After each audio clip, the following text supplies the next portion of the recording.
पास एक tool kit है, उससे तुम एक इंजन अलग कर सकते हो, एक घर बना सकते हो या शायद यूनिवर्स को भी समझ सकते हो। हाँ, अब सोचो, इंडिया जैसी कॉम्प्लेक्स सोसाइटी को समझने के लिए भी एक ऐसी ही टूल किट चाहिए। बिल्कुल सही। आज हम उसी टूल किट को एक्सप्लोर करने वाले हैं, उन आसान पत्थर के टूल से जो हमारे एंसेस्टर्स यूज करते थे, उन कंसेप्चुअल टूल्स तक जो हम आज कास्ट, हेल्थ और आइडेंटिटी को एनालाइज करने के लिए यूज करते हैं। ये एक बहुत ही इंटरेस्टिंग जर्नी होने वाली है। बहुत एपिक।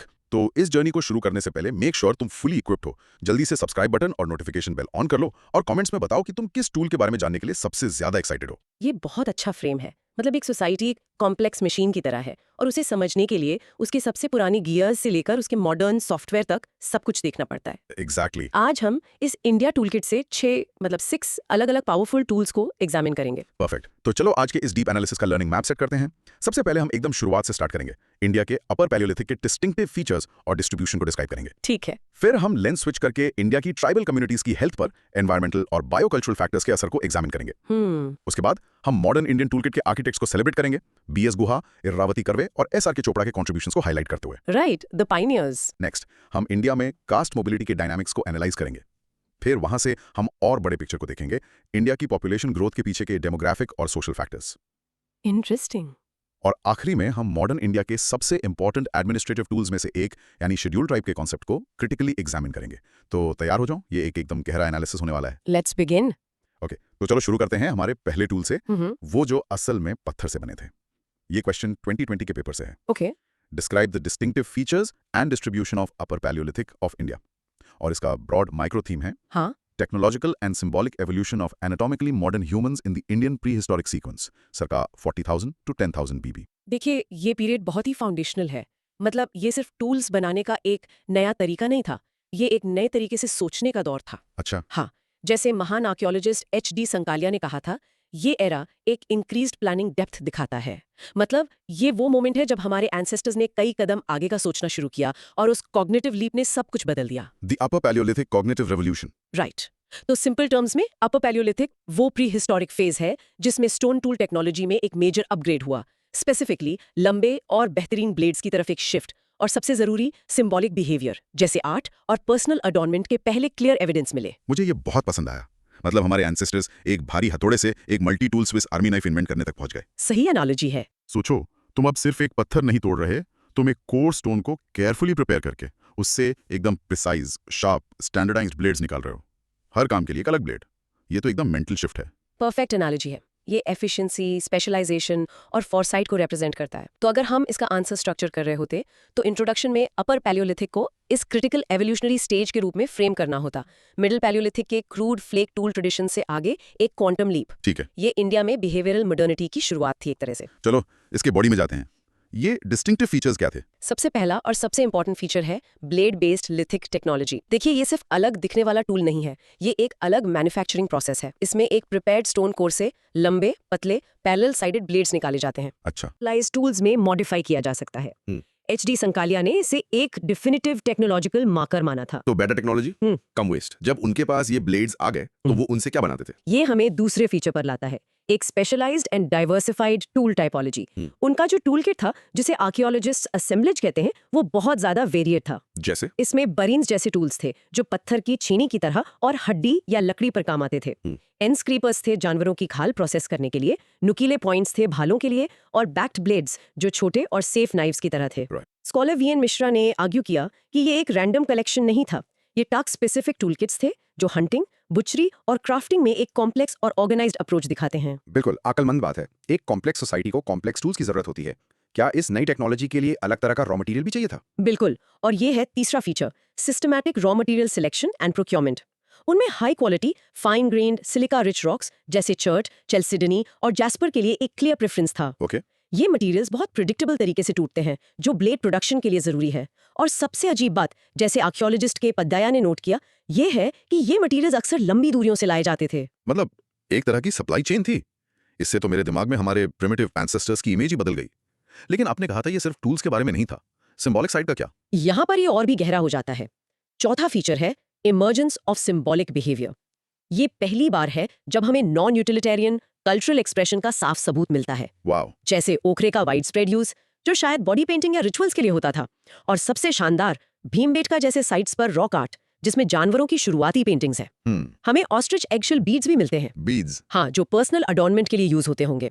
ये सर्वाइवल के टूल्स नहीं है, ये मीनिंग, आइडेंटिटी और कल्चर क्रिएट करने के टूल्स हैं। तो हमारे पास टेक्नोलॉजी है और आर्ट भी है, ये सारे एविडेंस मिलते कहाँ हैं? डिस्ट्रीब्यूशन की बात करते हैं। ली और नर्मदा वैली, जिसमें भीमबेटका रॉक शेल्टर्स भी हैं, की जोन्स हैं। राइट। सदर्न इंडिया में आंध्र प्रदेश की कुरनूल केव से न सिर्फ स्टोन टूल्स बल्कि बोन टूल्स भी मिले हैं, जो एक सिग्निफिकेंट इनोवेशन था। राइट। वेस्टर्न इंडिया में गुजरात और थार डेजर्ट के किनारे साइट्स मिलती हैं, जहां वीएन मिश्रा के काम ने एरिड एनवायरनमेंट्स में ह्यूमन अडेप्टेशन को दिखाया। और ईस्ट और नॉर्थ वेस्ट में? वहां भी eastern and north western India में छोटा नागपुर प्लेटो और शिवालिक फुटहिल्स में भी इन ब्लेड इंडस्ट्रीज के एविडेंस हैं। ये तो सच में एक बहुत वाइड स्प्रेड फिनोमेना था। तो इस कॉम्प्रिहेंसिव पिक्चर को हम कंक्लूड कैसे करेंगे? कंक्लूजन में इन सभी पॉइंट्स को सिंथेसाइज करना चाहिए। मतलब अपर पैलियोलिथिक एक ट्रांसफॉर्मेटिव फेज था जो एक ब्रिज की तरह काम करता था। किसके बीच? पुराने पैलियोलिथिक के आर्केइक वर्ल्ड और उसके बाद आने वाले मेसोलिथिक के डायनामिक वर्ल्ड के बीच। और एक अच्छा तरीका होगा वीएन मिश्रा को कोट करना, जिन्होंने कहा कि ये Indian developments global patterns of behavioural modernity से अलाइन करते थे। ये एक फैंटास्टिक ब्रेकडाउन है। अब चलो थोड़ा और गहराई में जाते हैं कुछ क्रॉस क्वेश्चनिंग के साथ। पहला सवाल स्ट्रक्चर पर। फीचर्स और डिस्ट्रीब्यूशन को अलग-अलग हेडिंग्स में लिखने से मार्क्स कैसे बेहतर मिलते हैं? ये सब क्लैरिटी और क्वेश्चन को एकदम सीधे एड्रेस करने के लिए है। एग्जामिनर ये देखना चाहता है कि आपने सवाल के दोनों हिस्सों का जवाब दिया है या नहीं। अलग हेडिंग से आपका स्ट्रक्चर साफ दिखता है और फॉलो करना आसान हो जाता है। समझ गया। अब कंटेंट पर। आपने ब्लेड टेक्नोलॉजी को हॉलमार्क कहा। इस नए टूल किट से हमारे एंसेस्टर्स आखिर कर क्या सकते थे जो पहले नहीं कर पाते थे? बहुत अच्छा सवाल। इससे उन्हें बहुत एफिशिएंट और अलग-अलग तरह की क्राफ्टिंग करने का मौका मिला। जैसे बुरिन से वो अब हड्डी, आइवरी और एंटलर पर काम करके सुई या हार्पून जैसे नए टूल्स बना सकते थे। राइट। बेहतर हाइट स्क्रैपर्स का मतलब था बेहतर कपड़े और शेल्टर। एक तरह से ये एक गेटवे टेक्नोलॉजी थी। ओके, एक और स्ट्रक्चर का सवाल। कई स्टूडेंट सिर्फ साइट्स की लिस्ट बना देते हैं। डिस्ट्रीब्यूशन को ज्यादा इंपैक्टफुल बनाने का बेहतर तरीका क्या है? सिर्फ लिस्ट के बजाय साइट्स को रीजनली ग्रुप करो, जैसे सेंट्रल, सदर्न, वेस्टर्न, और हर रीजन के लिए एक की साइट या स्कॉलर का नाम मेंशन करो। और सबसे इंपॉर्टेंट, अगर हो सके इंडिया का एक सिंपल साफ मैप बनाओ और उस पर की साइट्स मार्क कर दो। एक विजुअल एड बहुत पावरफुल होता है। मैप का आइडिया तो बहुत अच्छा है। अब कंटेंट पर वापस आते हैं। ऑस्ट्रिच एगशेल बीड्स, आर्कियोलॉजिस्ट इन्हें इतना बड़ा डील क्यों मानते हैं? क्योंकि वो पर्सनल अडॉर्नमेंट का सबसे पहला डिफिनिटिव एविडेंस है। ये सर्वाइवल के बारे में नहीं है, ये आइडेंटिटी, सोशल सिग्नलिंग और एस्थेटिक्स के बारे में है। ये बताता है कि उन लोगों में सेल्फ का कॉन्सेप्ट था। तो ये फैशन की शुरुआत थी। अब स्ट्रक्चर पर। स्कॉलर्स जैसे संकलिया और मिश्रा को कोट करना जरूरी है, लेकिन कितने स्कॉलर्स का नाम लिखना चाहिए? रूल ऑफ थंब है क्वालिटी ओवर क्वांटिटी। 2-3 की स्कॉलर्स का नाम मेंशन करना जिनका काम उस टॉपिक से एकदम जुड़ा हुआ है, परफेक्ट है। गोल ये दिखाना है कि आपके आर्ग्यूमेंट्स एस्टैब्लिश्ड एकेडमिक वर्क पर बेस्ड है। ठीक है। आखिरी सवाल। अगर आपको एक फीचर चुनना हो जो इस नए तरीके से सोचने को सबसे अच्छी तरह रिप्रेजेंट करता है, तो वो कौन सा होगा और क्यों? मैं कहूंगी कि वो ब्लेड प्रोडक्शन खुद है। इसके लिए कॉम्प्लेक्स एब्स्ट्रैक्ट स्टेप्स की एक पूरी सीक्वेंस चाहिए। आपको रॉ स्टोन के अंदर फाइनल ब्लेड को विजुअलाइज करना है, कोर को एकदम स्पेसिफिक तरीके से प्रिपेयर करना है और फिर एकदम परफेक्ट फोर्स लगाना है। समझ गया। ये फोरसाइट और एब्स्ट्रैक्ट थॉट को दिखाता है जो मॉडर्न ह्यूमन माइंड का एसेंस है। फैंटास्टिक। चलो अब इसको कंसोलिडेट करते हैं। अब पॉज करके प्रैक्टिस करो ये कहना।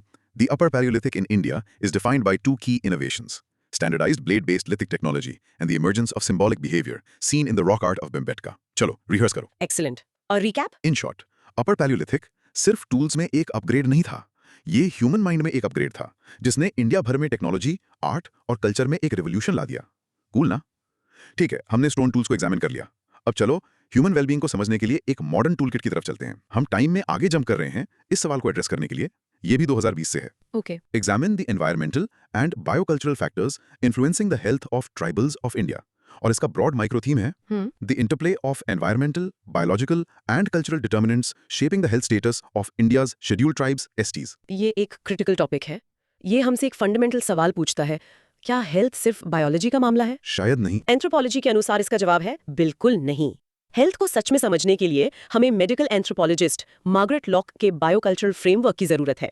इसका मतलब है कि हमें इकोलॉजी, बायोलॉजी और कल्चर के बीच डायनामिक इंटरैक्शन को देखना होगा। The biocultural framework of tribal health. Exactly. तो सिंपल डेफिनेशन ये है कि ट्राइबल हेल्थ सिर्फ बीमारी की मौजूदगी या गैर मौजूदगी नहीं है। ये एक कॉम्प्लेक्स आउटकम है जो उनके फिजिकल एनवायरनमेंट, उनके यूनिक जेनेटिक प्रीडिस्पोजिशंस और बीमारी और इलाज से जुड़े उनके कल्चरल बिलीफ्स और प्रैक्टिसेस से एक साथ शेप होता है। मैं इसको एक रियल लाइफ सिनेरियो से आसान बनाता हूँ। सोचो, ओडिशा के जंगल में एक ट्राइबल कम्युनिटी रहती है। ठीक है। जंगल उन्हें न्यूट्रिशियस ट्रेडिशनल फूड देता है जो एक पॉजिटिव एनवायरमेंटल फैक्टर है, लेकिन वहाँ मलेरिया फैलाने वाले मच्छर भी हैं, ये एक नेगेटिव एनवायरमेंटल फैक्टर है। राइट। जेनेटिकली वहाँ रहने के कारण उनमें सिकल सेल ट्रेट ज्यादा हो सकता है, जो मलेरिया से कुछ प्रोटेक्शन देता है, लेकिन दूसरे हेल्थ इश्यूज भी पैदा करता है। ये एक बायोलॉजिकल फैक्टर है। सही। और जब कोई बीमार पड़ता है तो उनका पहला रिस्पॉन्स शायद गांव के शामन के पास जाना होता है, क्योंकि वो मानते हैं कि बीमारी स्पिरिचुअल इंबैलेंस से हुई है। ये कल्चरल फैक्टर है। आपने एकदम अच्छे से समझाया। तो आप उनके हेल्थ को सिर्फ एक चीज से नहीं समझ सकते। बिल्कुल, ये बायोकल्चरल अप्रोच का एकदम परफेक्ट इलस्ट्रेशन है। तो एक डिटेल आंसर के लिए इंट्रोडक्शन में इशू का स्केल सेट करना होगा। इंडिया के 104 मिलियन ट्राइबल लोगों का जिक्र करना 2011 सेंसस के अनुसार। फिर आप इस बायोकल्चरल फ्रेमवर्क को इंट्रोड्यूस करेंगे। Got it. अब बॉडी के लिए इन फैक्टर्स को ब्रेक डाउन करते हैं। एनवायरमेंटल फैक्टर से शुरू करते हैं। सबसे पहला है डिजीज इकोलॉजी। ट्राइबल कम्युनिटीज अक्सर दूर दराज, जंगली या पहाड़ी इलाकों में रहती हैं, जो वेक्टर बॉर्न डिजीजेस के लिए नेचुरल ब्रीडिंग ग्राउंड्स होते हैं। जैसे सेंट्रल इंडिया के गोंड और भील ट्राइब्स में हिस्टोरिकली मलेरिया और फिलारियासिस का बहुत हाई बर्डन रहा है। ये उनकी अनहेल्दी होने की निशानी नहीं है, ये उनके इकोलॉजिकल नीश का एकदम सीधा नतीजा है। और ये सिर्फ इस बारे में नहीं है कि एनवायरनमेंट में क्या है, बल्कि ये भी है कि उसके साथ क्या हो रहा है ना? एकदम सही। दूसरा फैक्टर है environmental degradation and loss of livelihood. Deforestation, mining और रिस्ट्रिक्टिव फॉरेस्ट लॉज उनके ट्रेडिशनल सबसिस्टेंस पैटर्न्स को डिस्टरप्ट करते हैं। तो उससे क्या होता है? जब उनकी फॉरेस्ट फूड्स जैसे जंगली ट्यूबर्स, मिलेट्स और साग तक पहुंच खत्म हो जाती है, तो इससे एकदम सीधे मैल न्यूट्रिशन और न्यूट्रिशनल डेफिशिएंसीज होती हैं। जैसे मध्य प्रदेश के बैगा और सहारिया ट्राइब्स में अनीमिया के हाई रेट्स इसी इकोलॉजिकल डिसरप्शन का नतीजा है। ये तो बहुत दुख की बात है। उनकी फार्मेसी और ग्रोसरी स्टोर दोनों बर्बाद हो रहे हैं। जब उन्हें उनके एनवायरनमेंट से पूरी तरह निकाल दिया जाता है, तब क्या होता है? वो तीसरा और शायद सबसे डेविस्टेटिंग एनवायरमेंटल फैक्टर है डिस्प्लेसमेंट इंड्यूस्ड स्ट्रेस। बड़े डेवलपमेंट प्रोजेक्ट्स जैसे डैम्स और माइन से अक्सर फोर्स्ड डिस्प्लेसमेंट होता है। और गोंद अक्सर सिवियर साइकोसोशल ट्रॉमा और फूड इनसिक्योरिटी का सामना करते हैं। एनवायरनमेंट तो इस कहानी का एक बहुत बड़ा हिस्सा है। अब चलो फ्रेमवर्क के दूसरे साइड पर चलते हैं, बायोकल्चरल फैक्टर्स। इसके अंदर पहला पॉइंट है genetic adaptations and predispositions. Specific environments में लंबे समय तक रहने और एंडोगमी यानी कम्युनिटी के अंदर शादी करने के कारण कुछ जेनेटिक ट्रेट्स ज्यादा कॉमन हो जाते हैं। जैसे सिकल सेल ट्रेट। हाँ, सिकल सेल ट्रेट जो मलेरियल जोन्स में कई ट्राइब्स में प्रेवलेंट है, एक क्लासिक एग्जाम्पल है। एक और है G6PD डेफिशिएंसी। ये बायोलॉजिकल एडेप्टेशंस है, लेकिन इनके अपने हेल्थ चैलेंजेस भी हैं। तो उनकी बायोलॉजी उनके इतिहास और एनवायरनमेंट का आईना है। उनके अपने मेडिसिन सिस्टम्स के बारे में क्या? वो दूसरा बायोकल्चरल फैक्टर है ethnomedicine and explanatory models of illness. ज्यादातर ट्राइबल कम्युनिटीज के पास हीलिंग के अपने रिच ट्रेडिशंस हैं, जो अक्सर बीमारी को स्पिरिचुअल या सोशल इम्बैलेंस का नतीजा मानते हैं, ना कि सिर्फ एक बायोलॉजिकल मैलफंक्शन। अच्छा। जैसे मेडिकल एंथ्रोपोलॉजिस्ट आर्थर क्लाइनमैन ने अपने एक्सप्लेनेटरी मॉडल्स के कॉन्सेप्ट से समझाया, उनकी ये समझ कि वो बीमार क्यों हुए ये तय करती है कि वो मदद के लिए कहाँ जाएंगे। अक्सर इसका मतलब होता है पहले एक ट्रेडिशनल हीलर के पास जाना। तो इससे इलाज में देरी हो सकती है। सोर्स मटेरियल में ड्यूअल बर्डन ऑफ डिजीज का भी जिक्र था, वो क्या है? ये एक बहुत जरूरी तीसरा फैक्टर है nutrition transition and the dual burden. जैसे जैसे tribal communities main stream market economy से जुड़ती हैं, उनका लाइफस्टाइल बदलता है। वो एक्टिव सबसिस्टेंस बेस्ड काम से सेडेंटरी वेज लेबर की तरफ शिफ्ट हो सकते हैं और उनकी डाइट भी बदलती है। ठीक है। इससे एक अजीब ड्यूअल बर्डन ऑफ डिजीज पैदा होता है। वो एक साथ पुरानी समस्याओं जैसे अंडर न्यूट्रिशन और इन्फेक्शियस डिजीजेस और नई लाइफस्टाइल बीमारियों जैसे हाइपरटेंशन, डायबिटीज और ओबेसिटी दोनों से परेशान होते हैं। इतना कॉम्प्लेक्स, इतने सारे इंटरकनेक्टेड पार्ट्स वाले आंसर को कंक्लूड कैसे करना चाहिए? कंक्लूजन में इस बात पर जोर देना चाहिए कि ट्राइबल हेल्थ एक सिंपल प्रॉब्लम नहीं है जिसका एक सिंपल सोल्यूशन हो। ये एक कॉम्प्लेक्स सोशियो डेमोग्राफिक फिनोमिनन है।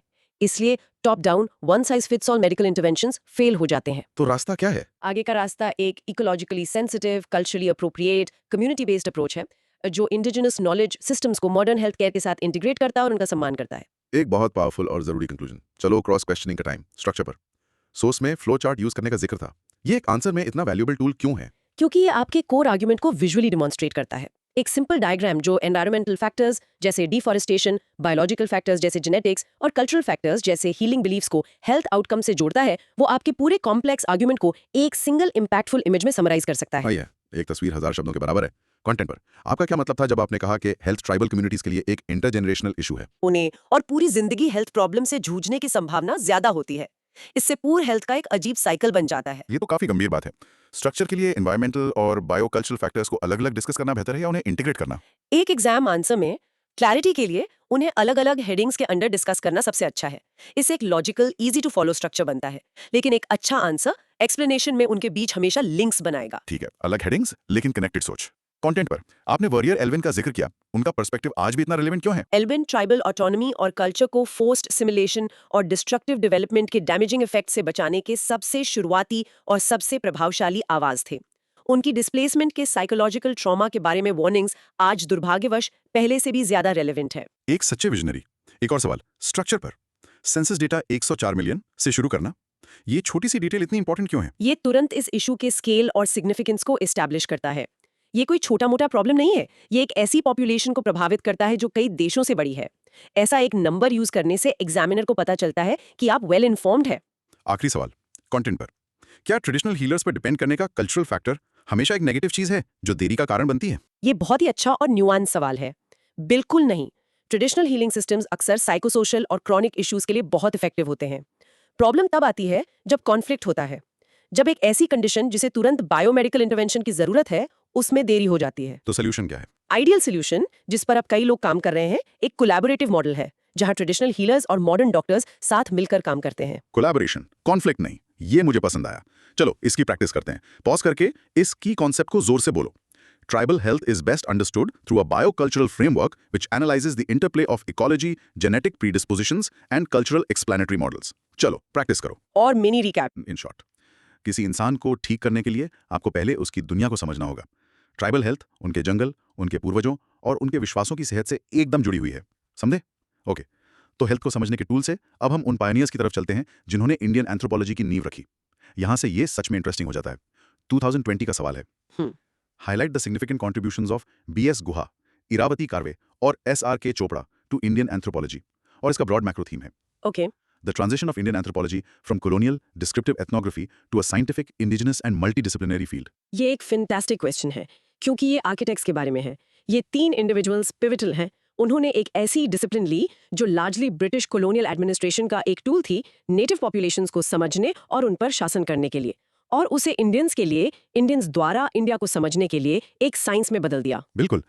सिंपल टर्म्स में उनका कलेक्टिव कंट्रीब्यूशन इंडियन एंथ्रोपोलॉजी को एक कॉलोनियल गेज से एक इंडिजिनस साइंटिफिक डिसिप्लिन की तरफ शिफ्ट करना था। गुहा ने साइंटिफिक फाउंडेशन रखी, कार्वे ने सोशो कल्चरल इमारत बनाई और चोपड़ा ने उसे मॉडर्न रियल वर्ल्ड प्रॉब्लम से जोड़ा। मेरे पास इसके लिए एक एनालॉजी है। सोचो कि ये इंडियन एंथ्रोपोलॉजी नाम की बिल्डिंग के फाउंडिंग आर्किटेक्ट्स हैं। अच्छा बताइए। बीएस गुहा स्ट्रक्चरल इंजीनियर थे जिन्होंने फिजिकल टाइप्स पर हार्ड एम्पिरिकल डेटा से फाउंडेशन रखी, स्टील और कंक्रीट के पिलर्स। इरावती कर्वे वो आर्किटेक्ट थी जिन्होंने सोशल लेआउट डिजाइन किया, कमरे, हॉलवेज, किनशिप कनेक्शंस। और एसआर के चोपड़ा मॉडर्न अर्बन प्लानर थे जिन्होंने इस बिल्डिंग को शहर के पब्लिक हेल्थ और डेवलपमेंट इंफ्रास्ट्रक्चर से जोड़ने के लिए डेमोग्राफिक डेटा का यूज किया। ये तो एकदम परफेक्ट एनालॉजी है। उनके अलग अलग लेकिन एक दूसरे को पूरा करने वाले रोल्स को बहुत खूबसूरती से कैप्चर करती है। तो एक आंसर का इंट्रोडक्शन यही स्टेट सेट करेगा, ये एक्सप्लेन करते हुए कि कैसे इन पायनियर्स ने इस डिसिप्लिन को डिस्क्रिप्टिव एथनोग्राफी से एक scientific India centric field of study में मूव किया। एक्सीलेंट।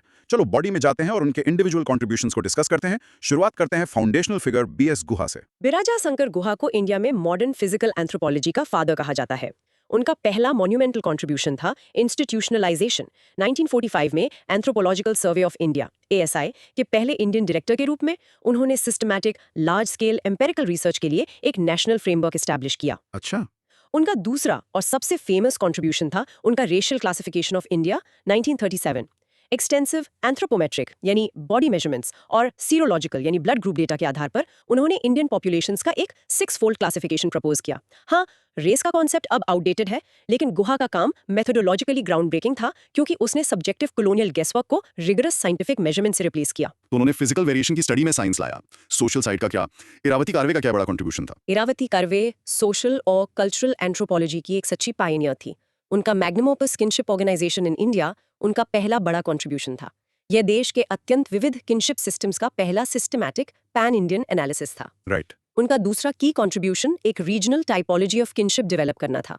उन्होंने बहुत शानदार तरीके से 4 अलग cultural zones northern, central, southern और ईस्टर्न आइडेंटिफाई किए, लेकिन कर्वे को जो चीज सच में यूनिक बनाती थी वो था उनका सोशियो कल्चरल एंथ्रोपोलॉजी को इंडोलॉजी के साथ इंटीग्रेट करना।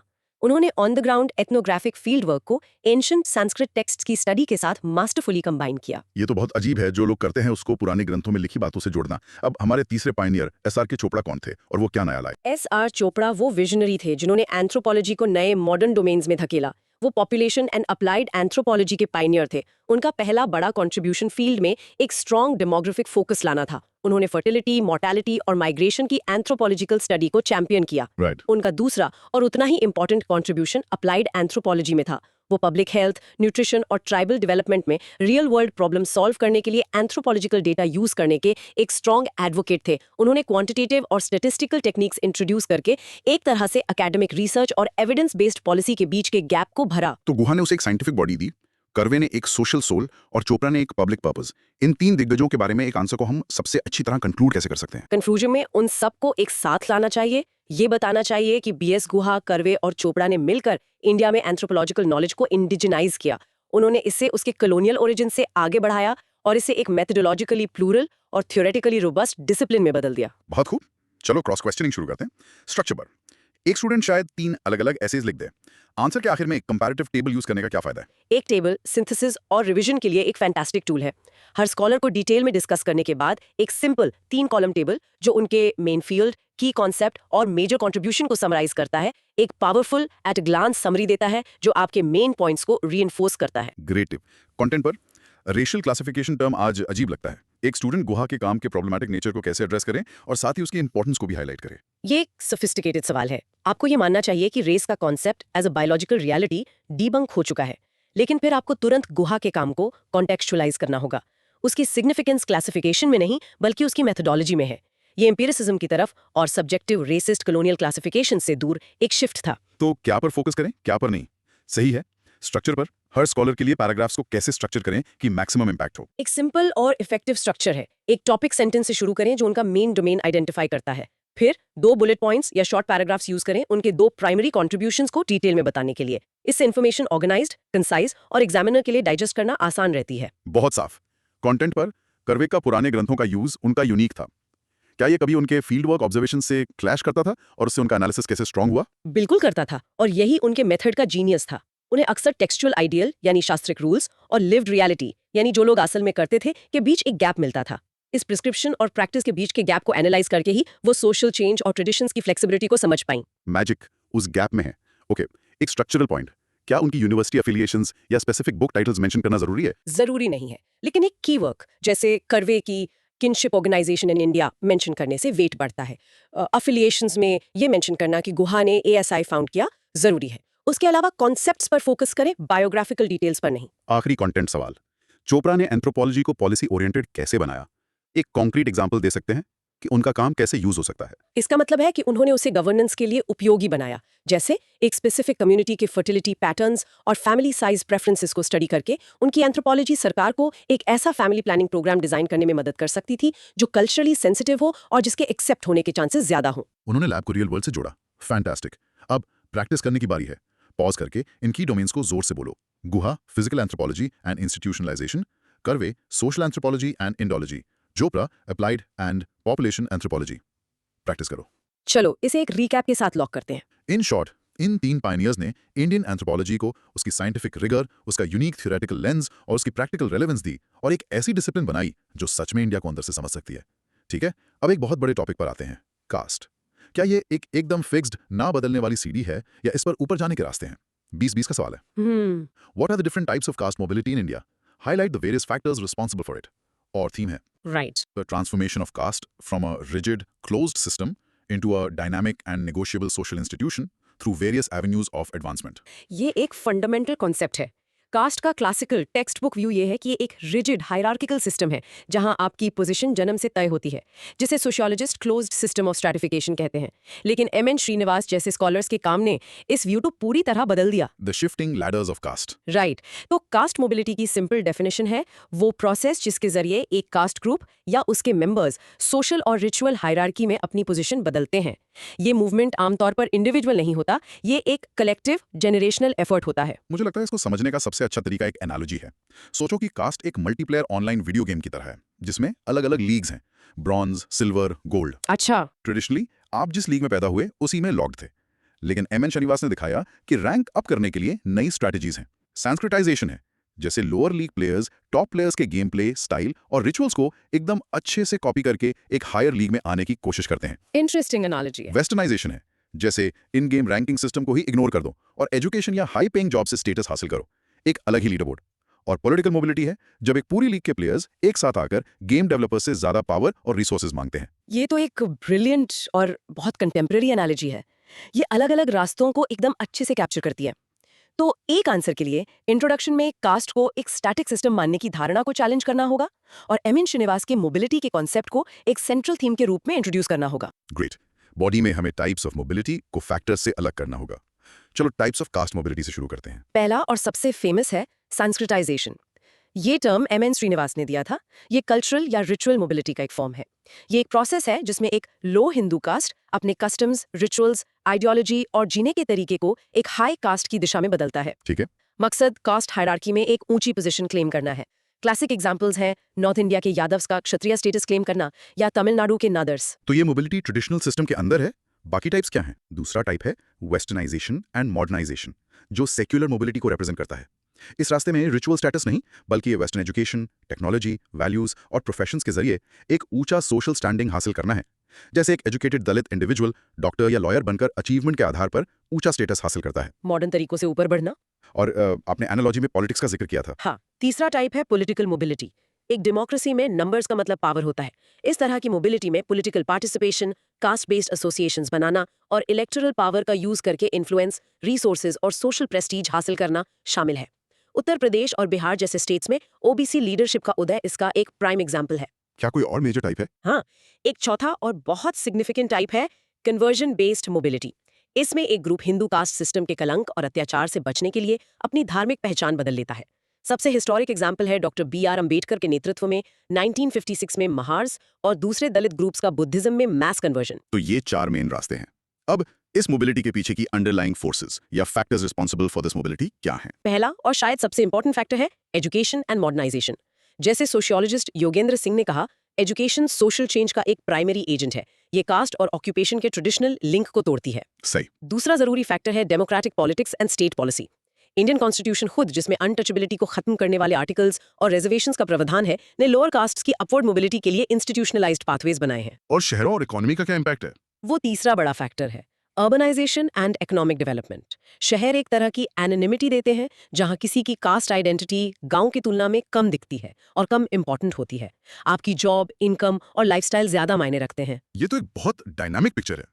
इस टॉपिक पर एक आंसर को मैक्सिमम इफेक्ट के लिए कंक्लूड कैसे करेंगे? एक पावरफुल कंक्लूजन सोशियोलॉजिस्ट एंड्रे बेटिये को इन्वोक करके होगा।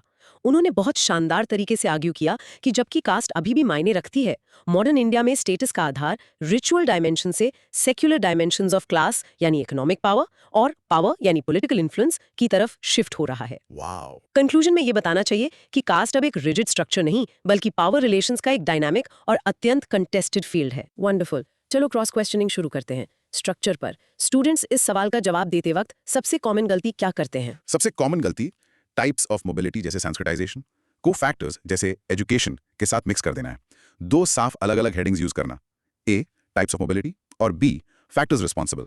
इस कंफ्यूजन से बचने का सबसे आसान तरीका है। ये एक क्रिटिकल डिस्टिंक्शन है। कंटेंट पर क्या संस्कृताइजेशन आज भी एक रेलेवेंट प्रोसेस है या बाकी फॉर्म्स ऑफ मोबिलिटी ने इसे पीछे छोड़ दिया है? ये अभी भी रेलेवेंट है, लेकिन पॉलिटिकल और सेक्युलर मोबिलिटी की तुलना में इसकी इंपॉर्टेंस कम हो गई है। पहले ये उन गिने चुने रास्तों में से एक था। आज डेमोक्रेसी और मार्केट इकोनॉमी के उदय के साथ डायरेक्ट पॉलिटिकल असर्शन और इकोनॉमिक एडवांसमेंट को एम्पावरमेंट के लिए ज्यादा तेज और इफेक्टिव माना जाता है। तो अब ये कई टूल्स में से एक है। स्ट्रक्चर पर एग्जांपल्स जैसे नादर्स या मंडल कमीशन को कहां प्लेस करना चाहिए बेस्ट इफेक्ट के लिए? सबसे अच्छी प्रैक्टिस है कि पहले कॉन्सेप्ट बताओ और फिर तुरंत एक कॉन्क्रीट एग्जाम्पल दो। जैसे political mobility involves using electoral power. इसका एक प्राइम एग्जाम्पल है मंडल कमीशन की रिकमेंडेशंस का इंप्लीमेंटेशन। इससे एब्स्ट्रैक्ट कॉन्सेप्ट तुरंत समझ में आ जाता है। कॉन्सेप्ट फिर एविडेंस, गॉट इट। कंटेंट पर आपने कहा मोबिलिटी एक कलेक्टिव प्रोसेस है। क्या इसका मतलब है कि इंडिविजुअल्स अकेले अपवर्ड मोबिलिटी एक्सपीरियंस नहीं कर सकते? इंडिविजुअल्स बिल्कुल कर सकते हैं, खासकर वेस्टर्नाइजेशन के जरिए। एक इंडिविजुअल अच्छी एजुकेशन और जॉब पा सकता है, लेकिन उस इंडिविजुअल की सक्सेस उनके पूरे कास्ट ग्रुप के लिए एक ऊंचे स्टेटस में तभी बदलती है जब जनरेशंस तक कलेक्टिव एफर्ट हो। तो इंडिविजुअल सक्सेस कलेक्टिव चेंज का कैटलिस्ट हो सकती है। स्ट्रक्चरल सवाल में हाईलाइट करने को कहा गया है। क्या इसका मतलब एक ब्रीफ लिस्ट काफी है या डिटेल्ड एक्सप्लेनेशन चाहिए? हाईलाइट का मतलब है कि आपको की फैक्टर्स को आइडेंटिफाई करना है और फिर एक कंसाइज लेकिन सब्सटेंशियल एक्सप्लेनेशन देना है कि कैसे हर फैक्टर मोबिलिटी में कंट्रीब्यूट करता है। सिर्फ एक लिस्ट काफी नहीं होगी। आखिरी सवाल, कंटेंट पर क्या कास्ट मोबिलिटी हमेशा ऊपर ही जाती है? क्या डाउनवर्ड मोबिलिटी जैसी कोई चीज है? ये एक एक्सीलेंट और अक्सर नजरअंदाज किया जाने वाला पॉइंट है। जबकि फोकस आमतौर पर अपवर्ड मोबिलिटी पर होता है, डाउनवर्ड मोबिलिटी भी हो सकती है। जैसे एक ट्रेडिशनली हाई स्टेटस लेकिन लैंड पोर ग्रुप मॉडर्न इकोनॉमी में अपना इकोनॉमिक और पॉलिटिकल स्टैंडिंग खो सकता है। ये एक बहुत जरूरी नुआंस है। चलो अब चारों टाइप्स की प्रैक्टिस करते हैं। पॉज करके इन्हें जोर से बोलो। Sanskritisation, westernisation, political mobility and conversion based mobility. Rehearse करो। और मिनी रिकैप इस सबको एक साथ जोड़ने के लिए। इन शॉर्ट, कास्ट अब एक एकदम फिक्स्ड जेल की कोठरी नहीं है। ये एक ऐसी लड़ाई का मैदान है जहां ऊपर जाने के कई रास्ते हैं जो एजुकेशन, डेमोक्रेसी और इकोनॉमिक अपॉर्चुनिटी जैसे मॉडर्न टूल से पावर पाते हैं। सोसाइटी के स्ट्रक्चर से उन नंबर्स तक जो उसे डिफाइन करते हैं। चलो एक ऐसी चीज के बारे में बात करते हैं जो इंडिया में हर चीज पर असर डालती है, पॉपुलेशन ग्रोथ। सवाल है, ठीक है। Elucidate the role of demographic and social factors for population growth in India 2020, और इसका थीम है population growth in India as a multifaceted sociodemographic process shaped by the interaction of vital statistics and cultural institutions. जब हम population की बात करते हैं तो नंबर्स में खो जाना आसान है, लेकिन असल कहानी ये नहीं है कि नंबर्स क्या हैं। असल कहानी ये है कि वो ऐसे क्यों हैं। राइट। महान डेमोग्राफर किंग्सली डेविस ने इसे 3 वेरिएबल्स में फ्रेम किया था, फर्टिलिटी, मोर्टेलिटी और माइग्रेशन। लेकिन इंडिया की यूनिक कॉन्टेक्स्ट में स्कॉलर आशीष बोस हमें याद दिलाते हैं कि आप इन वेरिएबल्स को फैमिली, मैरिज और जेंडर को समझे बिना नहीं समझ सकते। The social in demography. बिल्कुल। तो सिंपल डेफिनेशन ये है कि इंडिया की पॉपुलेशन ग्रोथ एक ऐसी कॉम्प्लेक्स कहानी है जिसे 2 इंजन चलाते हैं। पहला है डेमोग्राफिक इंजन, बर्थ रेट्स और डेथ रेट्स के बीच का रॉ स्टैटिस्टिकल रिलेशनशिप। दूसरा और ज्यादा पावरफुल इंजन है सोशल इंजन, वो गहरी कल्चरल नॉर्म्स, बिलीव्स और स्ट्रक्चर्स जो ये प्रभावित करते हैं कि लोग कब, क्यों और कितने बच्चे पैदा करते हैं। मैं इसके लिए कार एनालॉजी यूज करता हूँ। डेमोग्राफिक फैक्टर कार के मैकेनिक्स हैं। एक powerful engine, high birth rate और बहुत इफेक्टिव ब्रेक्स जो कम ही यूज होते हैं, लो डेथ रेट। सही। इस कॉम्बिनेशन से कार तेजी से आगे बढ़ेगी। लेकिन सोशल फैक्टर ड्राइवर है। ड्राइवर एक्सेलरेटर इतनी जोर से क्यों दबा रहा है? शायद एक बेटे की चाहत, या ये विश्वास कि ज्यादा बच्चे मतलब काम करने के लिए ज्यादा हाथ, या फिर ये कि ड्राइवर जो अक्सर महिला होती है का सफर में कोई कहना ही नहीं है। कार को धीमा करने के लिए आपको ड्राइवर से बात करनी होगी, सिर्फ इंजन ठीक करने से नहीं होगा। ये एक ब्रिलियंट एनालॉजी है जो मैकेनिक्स को मोटिवेशन से एकदम अच्छे से अलग करती है। तो इस टॉपिक पर एक आंसर का इंट्रोडक्शन पॉपुलेशन ग्रोथ को इस सोशियो डेमोग्राफिक प्रोसेस के रूप में डिफाइन करेगा और किंग्सली डेविस और आशीष बोस का जिक्र करके एक स्ट्रॉन्ग थ्योरेटिकल फाउंडेशन सेट करेगा। परफेक्ट। चलो बॉडी में जाते हैं। शुरू करते हैं असल चीजों से, डेमोग्राफिक फैक्टर्स। पहला और सबसे क्रिटिकल डेमोग्राफिक फैक्टर है steep decline in mortality followed by a lagging decline in fertility. आजादी के बाद इंडिया ने पब्लिक हेल्थ में बहुत तरक्की की। इससे क्रूड डेथ रेट CDR बहुत तेजी से गिरा, लेकिन crude birth rate CBR social factors के कारण लंबे समय तक ऊंचा बना रहा। लो डेथ रेट और हाई बर्थ रेट के बीच का ये गैप ही पॉपुलेशन एक्सप्लोजन का कारण बना। अच्छा, ये डेमोग्राफिक ट्रांजिशन मॉडल का क्लासिक स्टेज 2 है। तो ज्यादा लोग लंबे समय तक जी रहे थे, लेकिन जन्म की संख्या उसी रेट से कम नहीं हो रही थी। दूसरा डेमोग्राफिक फैक्टर क्या है? ये थोड़ा काउंटर इंट्यूटिव है। इस कॉन्सेप्ट को कहते हैं पॉपुलेशन मोमेंटम। पास्ट में हाई फर्टिलिटी के कारण इंडिया की पॉपुलेशन का एक बहुत बड़ा हिस्सा अभी यंग रिप्रोडक्टिव एज ग्रुप 1549 में है। भले ही ये जनरेशन सिर्फ 2 बच्चे पैदा करने का फैसला करे, बच्चे पैदा करने वाले लोगों की इतनी बड़ी संख्या ये सुनिश्चित करेगी कि पॉपुलेशन अगले कई दशकों तक बढ़ती रहेगी। ये एक बड़े जहाज की तरह है, इंजन बंद करने के बाद भी वो अपनी गति से आगे बढ़ता रहता है। ये समझने का एक बहुत अच्छा तरीका है। क्या कोई तीसरा डेमोग्राफिक ड्राइवर है? हाँ, यूनिवर्सल एंड अर्ली मैरिज का इंस्टीट्यूशन। कई वेस्टर्न देशों के विपरीत, जहां शादी यूनिवर्सल नहीं है और देर से होती है, इंडिया में शादी एक लगभग यूनिवर्सल सोशल नॉर्म है और परंपरागत रूप से महिलाओं के लिए कम उम्र में होती है। इससे फीमेल पॉपुलेशन का रिप्रोडक्टिव लाइफ स्पैन मैक्सिमाइज हो जाता है। ओके, ये तो हो गए असल नंबर्स। अब क्यों पर नजर डालते हैं, सोशल एंड कल्चरल फैक्टर्स। और शायद सबसे पावरफुल है सन प्रेफरेंस। एक बेटे की गहरी सांस्कृतिक और धार्मिक चाहत वंश आगे बढ़ाने के लिए, अंतिम संस्कार के लिए, आर्थिक सहायता के लिए अक्सर कपल्स को तब तक बच्चे पैदा करने के लिए प्रेरित करती है जब तक एक बेटा ना हो जाए। राइट। नोबेल पुरस्कार विजेता अमर्त्य सेन ने इसे जेंडर इनइक्वालिटी का एक एकदम गहरा रूप बताया, जिसके अहम डेमोग्राफिक परिणाम होते हैं। और सन प्रेफरेंस का दूसरा पहलू महिलाओं का स्टेटस है। बिल्कुल। दूसरा सोशल फैक्टर है low status of women and lack of education. इस पर डेटा एकदम साफ है। फीमेल लिटरेसी फर्टिलिटी का सबसे स्ट्रॉन्ग इनवर्स कॉरिलेट है। एजुकेटेड महिलाएं देर से शादी करती हैं, उन्हें कॉन्ट्रासेप्शन के बारे में बेहतर जानकारी होती है और फैमिली प्लानिंग के फैसलों में उनकी ज्यादा चलती है। सही बात है। केरला जैसे हाई लिटरेसी स्टेट और नॉर्थ के लो लिटरेसी स्टेट्स के बीच फर्टिलिटी रेट्स में साफ अंतर इसका पक्का सबूत है। गरीबी का क्या रोल है? वो तीसरा जरूरी फैक्टर है। कृषि और इनफॉर्मल इकोनॉमीज में पॉवर्टी खुद हाई फर्टिलिटी का ड्राइवर हो सकती है। बच्चों को आर्थिक बोझ नहीं बल्कि एक आर्थिक संपत्ति के रूप में देखा जाता है। परिवार की आय में योगदान देने के लिए एक एक्स्ट्रा जोड़ी हाथ और बुढ़ापे के लिए एक सोशल सिक्योरिटी। ये एक चैलेंजिंग पर्सपेक्टिव है। और आखिर में धर्म और संस्कृति का क्या? चौथा फैक्टर है रिलीजियस एंड कल्चरल बिलीफ्स।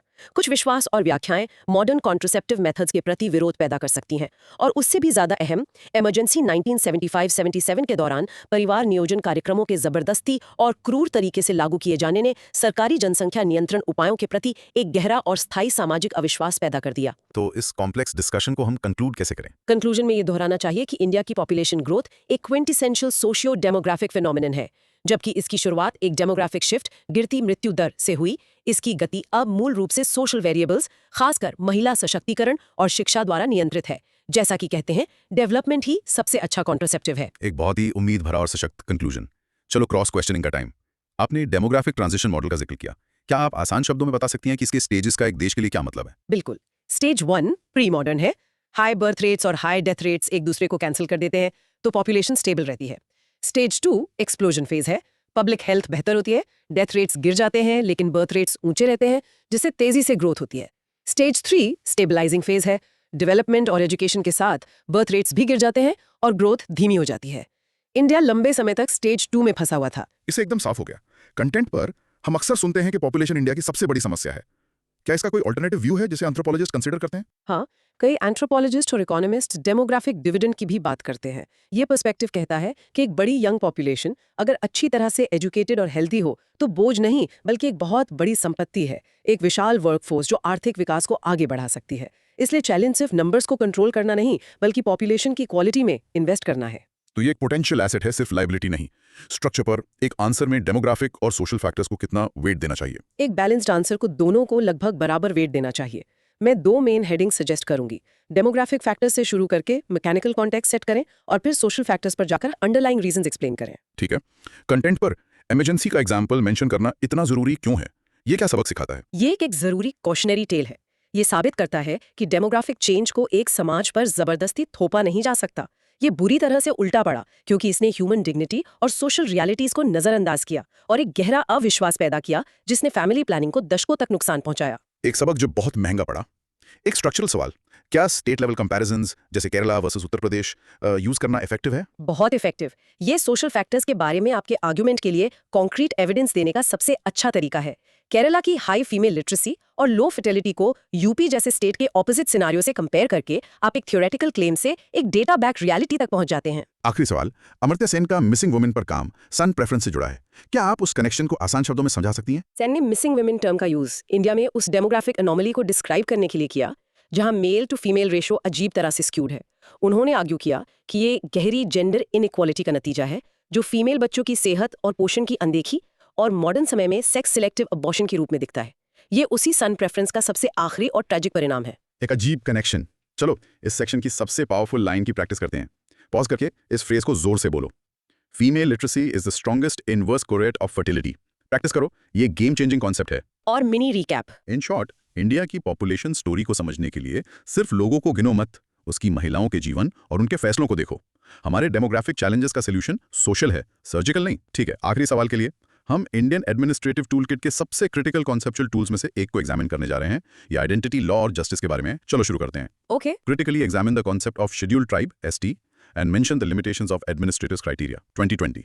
और यहाँ थीम है the dichotomy between the constitutional administrative construct of scheduled tribes (ST) and the lived socio-cultural realities of indigenous community. ये एक बेहतरीन सवाल है क्योंकि ये एक लेबल को डिकंस्ट्रक्ट करने के बारे में है जिसे हम हर समय यूज करते हैं। सबसे पहली और सबसे जरूरी बात जो समझनी है वो ये है कि शेड्यूल्ड ट्राइब एक एंथ्रोपोलॉजिकल कैटेगरी नहीं है। अच्छा। ये एक लीगल और एडमिनिस्ट्रेटिव कैटेगरी है जो इंडियन कॉन्स्टिट्यूशन द्वारा बनाई गई है, खासकर आर्टिकल 366 के तहत। जैसे कि प्रख्यात सोशियोलॉजिस्ट आंद्रे बिटिल ने बार बार कहा है, इस ऑफिशियल एडमिनिस्ट्रेटिव लेबल और उन लोगों की कॉम्प्लेक्स लिव्ड सोशियोलॉजिकल रियलिटी के बीच अक्सर एक अहम गैप होता है। Label versus reality, the ST category. बिल्कुल। तो शॉर्ट डेफिनेशन ये है कि स्केड्यूल्ड ट्राइब एक लीगल लिस्ट या शेड्यूल है उन कम्युनिटीज की जिनको भारत सरकार मानती है कि उन्हें उनके हिस्टोरिकल आइसोलेशन और डिसएडवांटेज के कारण विशेष सुरक्षा और अफर्मेटिव एक्शन की जरूरत है। सवाल का क्रिटिकल एग्जामिनेशन वाला हिस्सा इस बात से आता है कि ये तय करने के लिए यूज किए जाने वाले क्राइटेरिया कि कौन इस लिस्ट में आएगा पुराने, अस्पष्ट हैं और अक्सर इन कम्युनिटीज की डायनामिक रियलिटी को कैप्चर करने में फेल हो जाते हैं। मेरे पास इसके लिए एक एनालॉजी है। सोचो कि सरकार इंडेंजर्ड फ्रूट्स को बचाने के लिए एक स्पेशल सपोर्ट प्रोग्राम बनाती है। ठीक है। वो इंडेंजर्ड फ्रूट को 1960s के क्राइटेरिया से डिफाइन करते हैं। गोल, लाल और सिर्फ ऊंचे पेड़ों पर उगना चाहिए। एप्पल उस लिस्ट में आ जाता है। लेकिन उस दुर्लभ चंद्रमा के आकार के केले का क्या, जो विलुप्त होने के कगार पर है? वो लिस्ट में नहीं आती क्योंकि वो गोल नहीं है। प्रॉब्लम नियत में नहीं है, प्रॉब्लम आउटडेटेड और रिजिड डेफिनेशन में है। यही एसटी क्राइटेरिया के साथ इशू है। ये एक ब्रिलियंट एनालॉजी है जो इंक्लूजन, एक्सक्लूजन और स्टैटिक डेफिनेशंस की समस्याओं को एकदम अच्छे से कैप्चर करती है।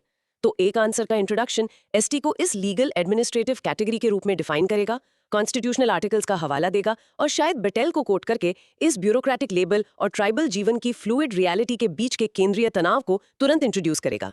ओके, बॉडी के लिए चलो पहले critical examination of the ST concept करते हैं, स्पेसिफिक क्राइटेरिया पर आने से पहले। क्रिटिक का पहला पॉइंट वही है जिससे हमने शुरू किया, एडमिनिस्ट्रेटिव वर्सेस एंथ्रोपोलॉजिकल व्यू।